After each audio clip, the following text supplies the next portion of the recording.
如果没胃口，那就来吃包菜吧。今天分享一个超简单的做法，香辣脆爽，开胃下饭。首先把买来的2颗小包菜用流动的清水冲洗干净，洗好后放到漏篮里，再加入1根胡萝卜和几个小米辣，晾干水分。现在水分已经晾干了，先把它对半切开，再对半切开，再把偏老的根部去掉，最后把它切成条，也可以用手撕。切好后全部放入大点的盆中。现在处理胡萝卜，先把它切成斜段，再切成薄一点的菱形片，和包菜放一起。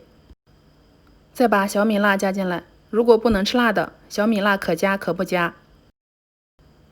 然后加入约15克食用盐，戴上手套，再把它装拌均匀，腌出里面的水分，这样吃的时候就会脆爽多了。大概腌上1个小时。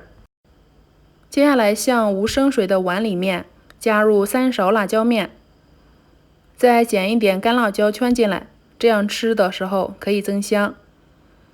再加入1勺花椒面，1勺白芝麻，最后用烧好的热油少量多次烫一烫。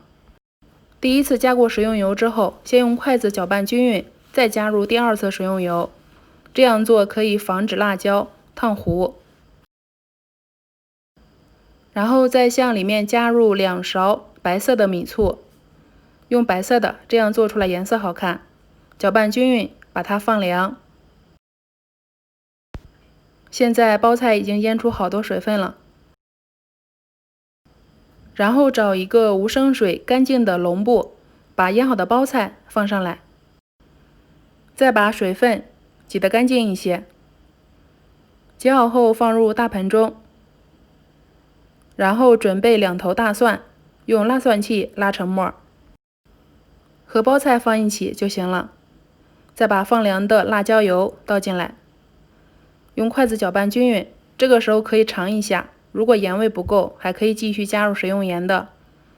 最后再次搅拌均匀，把它装到一个无生水的干净的瓶子里，最好是消下毒，这样储存时间会长一点。最后盖上盖子，腌制1天就可以使用了。这样腌好的包菜放入冰箱冷藏15天都是没有问题的。如果喜欢吃酸的，可以少加一点盐。